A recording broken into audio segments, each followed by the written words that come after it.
A man locked eyes with three little girls at his wife's funeral. They were all the same age, all complete strangers to him. But something shattered inside his heart in that moment. Because they weren't just strangers. They were his daughter's daughters he never knew existed. And right then, the silence of the past whispered the biggest secret of his future. Don't forget to like the video and subscribe to our channel. The cold wind swept through the cemetery, scattering yellowed leaves and breaking the silence. The sky hung low and gray, like a curtain of sorrow stretched above David Grayson. Once a legend in New York's business world, today he wasn't a CEO or an investor. Today, he was just a man who had lost his wife, Laura, the one true anchor in his life. The only person who ever saw the fragile side no one else even knew existed. They had never been able to have children. It had always been the one missing piece in their lives, but even that, they had faced together. Now, with Laura gone, that absence had grown into a gaping void. As her casket was lowered into the earth, it felt like a part of David was being buried along with her. The funeral had turned into a grand event full of the city's elite. Some came out of genuine grief. Others, just to be seen. But David stood there, utterly alone in the middle of the crowd. People offered their condolences, but their words just blurred into meaningless noise. The only thing he could hear was the silence Laura had left behind. Her laugh, her voice, her presence gone forever. Then his eyes drifted toward the far side of the cemetery. Behind a large oak tree, three small figures stood. Three little girls, identical in height, with matching auburn ponytails. About 8 years old, dressed in simple navy coats and modest clothes that stood in sharp contrast to the lavish outfits worn by the other mourners. They held each other's hands tightly, and they were staring straight at David. There was a seriousness in their eyes that didn't match their age. And something else. Something oddly familiar. David didn't recognize them. They weren't any of his relatives' kids. Not his colleagues' children either. But something deep in his gut whispered there was a connection, one he couldn't explain. One of the girls, he couldn't tell which, they looked so alike, took a small step forward, then stopped. And for just a moment, their eyes locked. Something about that gaze made David's heart race. There was something there. But what? Before he could even begin to answer that question, all three girls turned at once and disappeared behind the tree. It was like they'd never been there. Like a vision. David stood frozen, staring. That's when his driver, Robert, stepped up quietly beside him. "Sir, the car's ready." David took one last look in the direction the girls had gone. Maybe they were the groundskeeper's kids. Maybe they lived in a nearby house. Maybe it was just grief playing tricks on him. He shrugged it off and got in the car. But that night, back in his luxury apartment overlooking the lights of Manhattan, he couldn't shake the image of those three little girls. Girls he didn't know, hadn't spoken to, but somehow couldn't forget. If Laura had been alive, she would have said it meant something. Nothing happens by accident, she always believed. David tried to explain it away, just a projection of grief, nothing more. But that voice inside him wouldn't stay quiet. And for the first time in his life, David Grayson, a man who'd never trusted his instincts, decided to listen. The next morning, sunlight gently filtered through the massive windows of David Grayson's bedroom, but he hadn't slept a wink. Laura's absence wasn't just a void, it was a tremor that rattled everything. And within that tremor, one thought kept echoing in his mind: the three little girls. Why couldn't he stop thinking about them? Why had they come to Laura's funeral? And what was it he saw in their eyes? Later that morning, when David stepped into his office on the 54th floor, the height that usually gave him a sense of power now felt suffocating. He stood by the window, staring blankly at the city below. The financial reports in his hands were unread. Every line seemed to remind him of those three little faces. He couldn't take it anymore. He picked up his phone and called Robert, his longtime, loyal driver. "Robert," he said, his voice softer than usual. "Do you remember the three little girls at the funeral yesterday? The ones standing by the oak tree?" There was a brief pause before Robert answered. "Yes, sir. They look like triplets. Hard to miss them. I need to find them. Talk to the cemetery staff. Maybe someone saw something or knows who they were. Please, find out whatever you can." Robert didn't hesitate, and for the first time in days, David felt focused, like his mind had something real to hold on to. His instincts were screaming, these children mattered. That evening, as the lights of the skyscrapers flickered against the dark sky, David sat alone, nursing a glass of whiskey. His phone rang. It was Robert. I found them, sir. David's breath caught. Who are they? Their names are Sophie, Lena, and Emma Bennett. They're 8 years old. They live in Brooklyn with their aunt, Anna. Their mother was Laura Bennett. You might have known her by the name Meredith. The whiskey nearly slipped from his hand. He hadn't heard that name in years, but it echoed in his mind instantly. Laura Bennett. The woman who once turned his whole world upside down, who stole both his heart and his focus in one breath. David's voice was rough. Their mother. Where is she now? Robert's tone dropped. She passed away 3 months ago. Leukemia. The girls are 8. Born May 12th, 9 years ago. David couldn't breathe. The dates matched. Suddenly, the puzzle pieces clicked together. His relationship with Laura, the sudden move to London, the way they parted without closure. That day, he had chosen his career over everything else. There, my daughters, David whispered. Those girls, they're mine. The next morning, Robert arrived with a thick folder in hand. Inside were birth certificates, school records, hospital documents, Laura's death certificate. And, tucked in the back among her personal effects from the hospital, was a letter. Robert handed it over. This was written by their mother. Not for you. For them. David opened the letter with trembling hands. He recognized Laura's graceful, familiar handwriting instantly. My beloved girls, if you're reading this, then I'm no longer by your side. But please know you were the greatest miracle of my life. Your father is David Grayson. Yes, you never met him. Because I never told him about you. Maybe that was right. Maybe it wasn't. But when I knew him, his life was full of grand ambitions. And I didn't fit into that world. So I chose to raise you on my own. I never made that choice with regret. But maybe one day, you'll want to find him. Maybe he'll need to know you. So don't be angry with him. He wasn't a loveless man. He just followed a different path. And remember this, I am always with you. With endless love, Mom. As David read the letter, tears silently rolled down his face. Laura hadn't blamed him. She had carried this enormous burden alone, never demanding anything from him, maybe even trying to protect him. But now he knew those girls were his. And from this moment on, nothing in his life would ever be the same. From that day on, nothing was the same for David Grayson. His office full of towering files, the board meetings, the investment reviews, none of it could pull his mind away from those 3 little girls. The same image kept replaying in his head. 3 children holding hands behind an old oak tree. His daughters. A life he had missed. Completely unaware. And what broke him the most? Laura's silence. She never asked for anything. No help. No responsibility. No confrontation. She had simply made her choice. And brought 3 miracles into the world. Now, those miracles were quietly walking into his life. David turned to Robert. I want to see them, he said. But not as their father. Not yet. I need to get to know them first. Watch from afar. But close enough. Robert didn't speak. He simply nodded. He'd known David for years, and he had never heard this man, this controlled, hard-edged executive, sound so fragile. For a week, David sat in his car after work, parked near a school called PS 107. He'd sit there, clutching a coffee cup until it went cold, doing nothing, just waiting. And then one day, he saw them.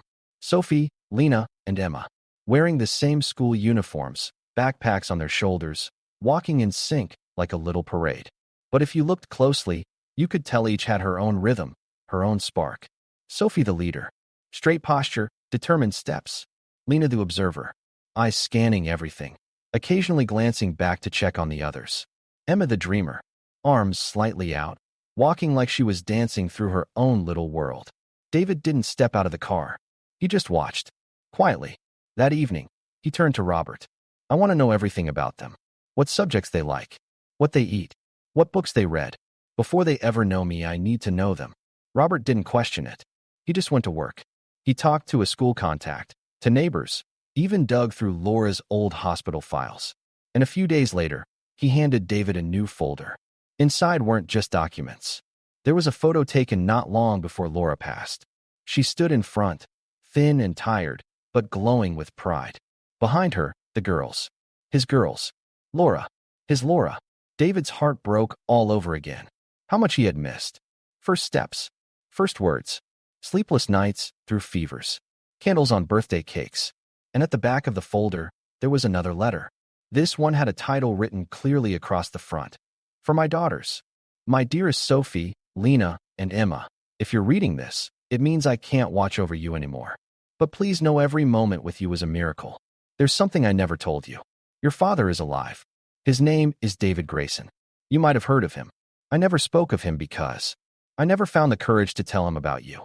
His world was so different from ours. He was powerful, important, always moving forward. And I didn't dare try to change his course. But maybe one day, you'll want to meet him. And maybe he'll want to meet you. Whatever you choose, remember, it's your choice. Whether or not he ever saw you, you are a part of him. With all my love, Mom. David's hands trembled as he read. Laura had left the door open. She had said, now the choice is yours. And David was finally ready to make that choice. The next day, Robert reached out to Charlotte Anna Bennett. At first, she was cautious, protective. But when David showed her Laura's letter, silence filled the room. I won't tell them the truth, David said softly. Not yet. Just say I'm someone who used to know their mother. I just want to meet them. A few hours. That's all I ask. Anna thought for a long while. Then she simply nodded. We'll come to a park. In the afternoon. You can meet them there. But be careful. These girls are fragile. Especially Sophie. That afternoon, David Grayson, who had once negotiated billion-dollar deals without blinking, was truly nervous for the first time in his life. Not because of money. Not because of business. But because of three little girls. And the fear that they might not accept him. The park was bathed in autumn's colors. Leaves scattered from the trees decorated the winding paths where children ran and played. A cool breeze drifted through the air. David Grayson had left his suit behind, choosing a simple shirt and a jacket instead. This wasn't a business meeting. It wasn't a media interview. This was something far more important. This was the first sentence in the chapter of 8 lost years. He sat quietly on a bench, waiting. His heart was pounding. He didn't bring money. He didn't bring power. Just a single hope that maybe, with a few words, he could touch 3 small hearts. And then, he saw them. They were walking toward him, side by side with Anna. Sophie was in a red coat, leading the way. Lena followed in blue, and Emma trailed slightly behind in purple. They had chosen different colors, maybe tired of always being seen as the same. Anna approached first. Her eyes carried caution, but her face was polite. Girls, this is Mr. David. He was a friend of your mother's from university, she said. Her tone wasn't too warm, nor too cold. Just uncertain. David stood up and smiled gently. Hello, he said softly. Thank you for meeting me. The 3 girls gave a small, polite nod in unison. None of them spoke. They just watched him. Anna stepped back slightly. Go play for a bit, girls. I'll be nearby. The girls looked at one another, sharing a silent decision. Then, without a word, they made their way to the swings. David sat beside Anna. Sophie seems like the leader, he said. Anna nodded. Always has been. Just like her mother. Wants to be in control of everything. Lena observes. She doesn't accept anything unless she understands it first. And Emma. She feels everything. She's soft. Sensitive. David lowered his voice. Did she ever talk about me? Once, Anna replied. It was a hard time. She was struggling financially. Thought about calling you. But then she found out you were married. She said, he belongs to another world now. And that was that. David looked down at the ground. Back then, I thought I couldn't have children. But I did. All along I did. Just then, Sophie walked over. Arms crossed. Eyes narrowed with suspicion. Did you really know our mom? She asked bluntly. David flinched, but quickly gathered himself. Yes. A long time ago. We were in college together. She was one of the smartest, kindest people I ever knew. Sophie tilted her head slightly. Then why didn't we ever see you? David looked at Anna, silently asking permission. She gave a slight nod. Life took us in different directions, David said. But I never forgot the time I had with her. At that moment, Lena joined them, studying David closely. Our mom used to call us her miracles, she said. Why do you think we were miracles? David paused. He hadn't prepared for such a wise question. Because you were the most unexpected, perfect thing that ever happened to her, he said. And I think she knew what real love meant the moment she met you. Emma wandered over quietly. She held a small drawing in her hand and offered it to David.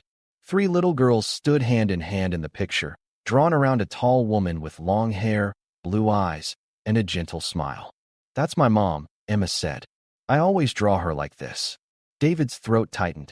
That smile, Laura's smile, was right there on the page. That's how her daughters remembered her. With love. It's beautiful, he whispered. Your mom loved drawing too. Sophie squinted. You're really rich, aren't you? David blinked. Some people say that, yes. Then why didn't you help her when she was sick? Sophie asked, with the brutal honesty only a child could carry. David felt like he'd been gutted.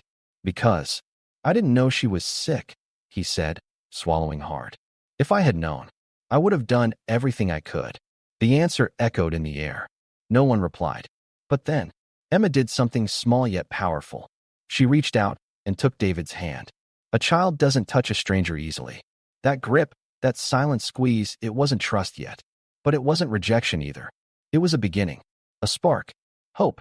When David left the park that day, he didn't fully understand what had just happened. But he knew one thing for sure. 3 little hearts had just begun to open. Months passed.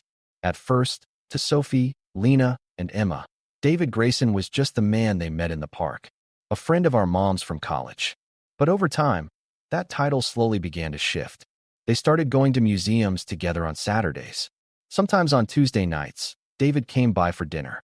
At first, the girls were cautious, reserved. But gradually, he became a part of their world. And David changed too.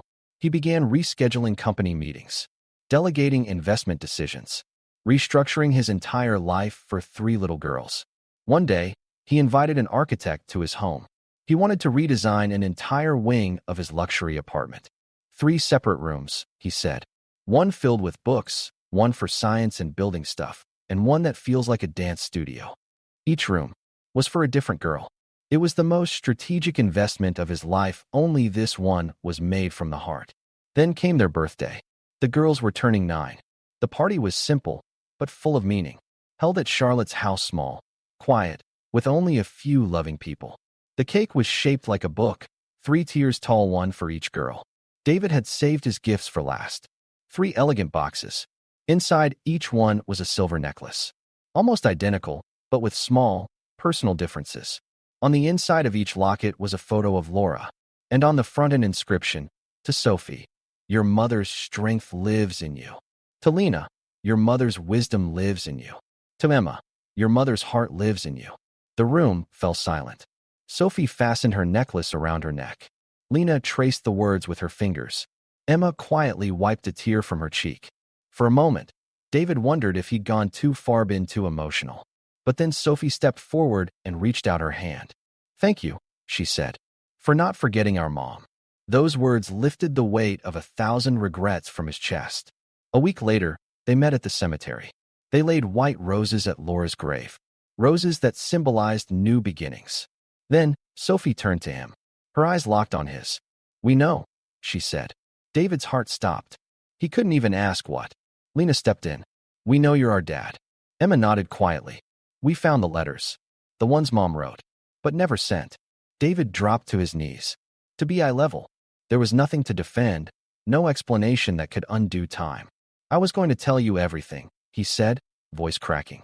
I just wanted to wait until you were ready. But if you're upset, you have every right to be. Sophie took a step closer. She placed her hand in his. You really loved our mom, she said.